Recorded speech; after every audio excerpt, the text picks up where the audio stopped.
ਸੁਖਜਿੰਦਰ ਕੌਰ ਪਟਿਆਲਾ ਸ਼ਹਿਰ ਦੇ ਇੱਕ ਗੁਰਸਿੱਖ ਪਰਿਵਾਰ ਦੀ ਲੜਕੀ ਐਮਕਾਮ ਫਾਈਨਲ ਦੇ ਪੇਪਰ ਦੇ ਰਹੀ ਸੀ।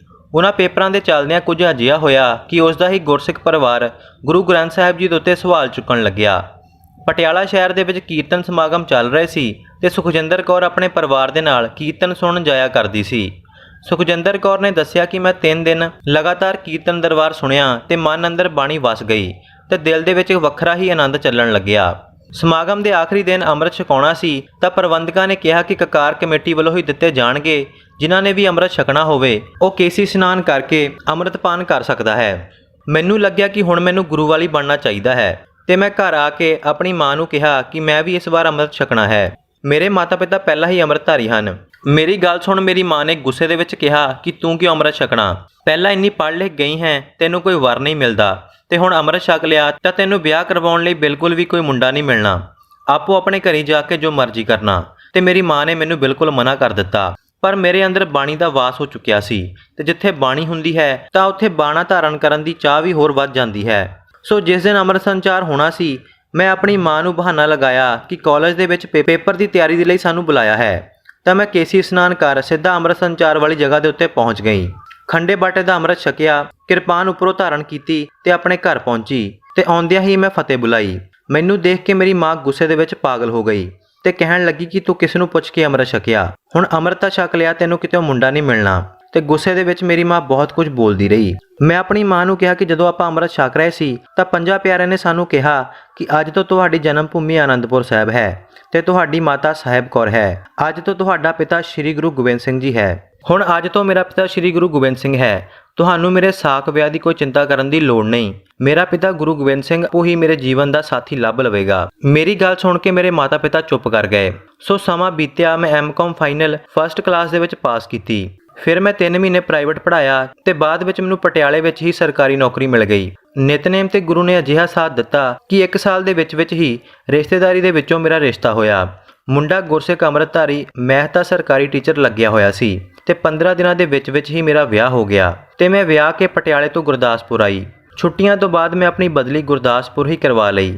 ਗੁਰਦਾਸਪੁਰ ਦੇ ਵਿੱਚ ਆਪਾਂ ਇੱਕ ਕਲੋਨੀ ਵਿੱਚ ਰਹਿੰਦੇ ਸੀ ਜਿੱਥੇ ਇੱਕ ਛੋਟਾ ਜਿਹਾ ਗੁਰੂ ਘਰ ਵੀ ਸੀ। ਆਪਾਂ ਦੋਵੇਂ ਗੁਰੂ ਦਾ ਓਟ ਆਸਰਾ ਲੈ ਕੇ ਆਪਣੀ ਸਵੇਰ ਸ਼ੁਰੂ ਕਰਦੇ, ਨਿਤਨੇਮ ਕਰ ਗੁਰੂ ਘਰ ਜਾਂਦੇ, ਸੇਵਾ ਕਰਦੇ ਤੇ ਫਿਰ ਆਪੋ ਆਪਣੀ ਡਿਊਟੀਆਂ ਦੇ ਉੱਤੇ ਚਲੇ ਜਾਂਦੇ। ਗੁਰੂ ਤੇ ਵਿਸ਼ਵਾਸ ਸੀ ਤਾਂ ਸਾਡੇ ਘਰ ਪੁੱਤਰ ਤੇ ਧੀ ਨੇ ਜਨਮ ਵੀ ਲਿਆ ਤੇ ਮੈਨੂੰ ਹੁਣ ਆਪਣਾ ਪਰਿਵਾਰ ਪੂਰਾ ਹੁੰਦਾ ਨਜ਼ਰੀ ਪੈ ਰਿਹਾ ਸੀ।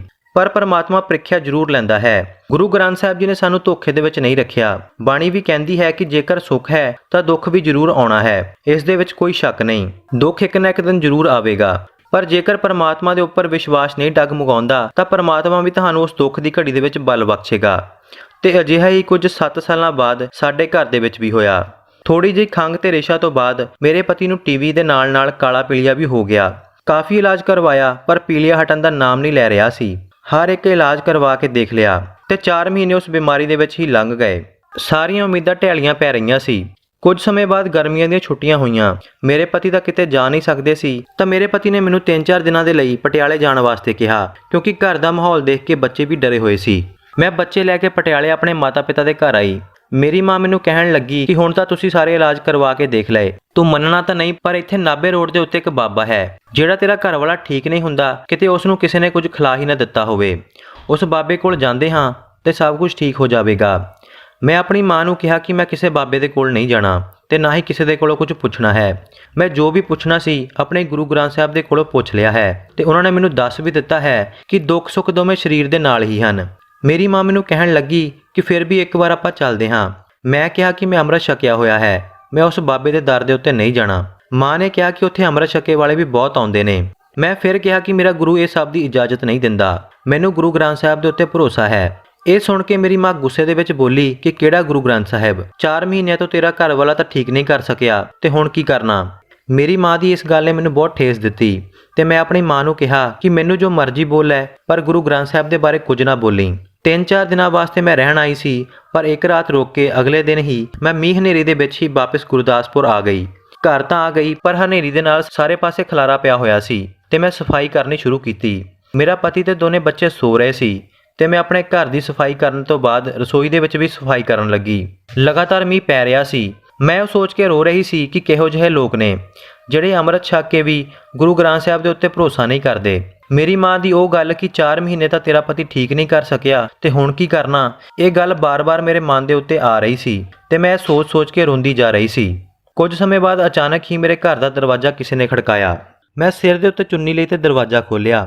ਹੈਰਾਨੀ ਤਾਂ ਉਸ ਵੇਲੇ ਹੋਈ ਜਦੋਂ ਦਰਵਾਜ਼ੇ ਦੇ ਉੱਤੇ 5 ਸਿੰਘ ਖੜੇ ਦੇਖੇ, ਜਿਨ੍ਹਾਂ ਦੇ ਵਿੱਚੋਂ ਇੱਕ ਨੇ ਆਪਣੇ ਸਿਰ ਦੇ ਉੱਤੇ ਗੁਰੂ ਗ੍ਰੰਥ ਸਾਹਿਬ ਜੀ ਦਾ ਸਰੂਪ ਰੱਖਿਆ ਹੋਇਆ ਸੀ ਤੇ ਇੱਕ ਸਿੰਘ ਲਗਾਤਾਰ ਚੌਰ ਕਰ ਰਿਹਾ ਸੀ।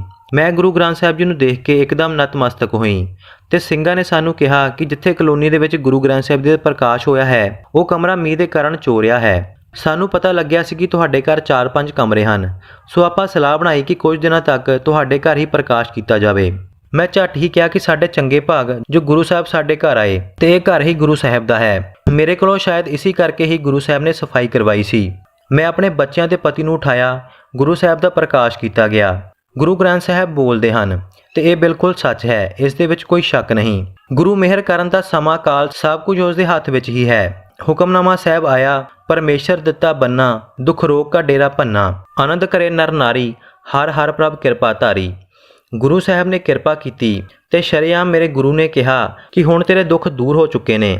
ਵਾਹਿਗੁਰੂ ਪਰਮਾਤਮਾ ਨੇ ਤੈਨੂੰ ਓਟ ਆਸਰਾ ਬਖਸ਼ ਦਿੱਤਾ ਹੈ। ਸੱਚ ਜਾਣਿਓ 4 ਮਹੀਨਿਆਂ ਤੋਂ ਦਵਾਈਆਂ ਤੇ ਚੱਲ ਰਿਹਾ ਮੇਰਾ ਪਤੀ, ਉਸ ਦਿਨ ਤੋਂ ਬਾਅਦ ਇੱਕ ਵੀ ਗੋਲੀ ਖਾਣ ਦੀ ਲੋੜ ਨਹੀਂ ਪਈ ਤੇ ਪੀਲੀਆ ਟੀਵੀ ਕਿੱਥੇ ਗਿਆ, ਡਾਕਟਰ ਵੀ ਹੈਰਾਨ ਹੋ ਗਏ। ਅਜਿਹੀ ਕਿਰਪਾ ਗੁਰੂ ਸਾਹਿਬ ਨੇ ਸਾਡੇ ਪਰਿਵਾਰ ਦੇ ਉੱਤੇ ਕੀਤੀ। ਸੋ ਮੈਂ ਇਹ ਕਹਿਣਾ ਚਾਹੁੰਦੀ ਹਾਂ ਕਿ ਵਾਹਿਗੁਰੂ ਗੁਰੂ ਗ੍ਰੰਥ ਸਾਹਿਬ ਦੇ ਉੱਤੇ ਭਰੋਸਾ ਰੱਖੋ, ਉਹ ਸਭ ਕੁਝ ਸੁਣਦੇ ਨੇ ਤੇ ਜਵਾਬ ਵੀ ਦਿੰਦੇ ਨੇ। ਤੇ ਅੱਜ ਵੀ ਬਹੁਤੇ ਗੁਰਸਿੱਖ ਪਰਿਵਾਰ ਆਪਣੇ ਬੱਚਿਆਂ ਨੂੰ ਅੰਮ੍ਰਿਤ ਛਕਣ ਤੋਂ ਰੋਕਦੇ ਨੇ, ਜੋ ਬਿਲਕੁਲ ਗਲਤ ਹੈ।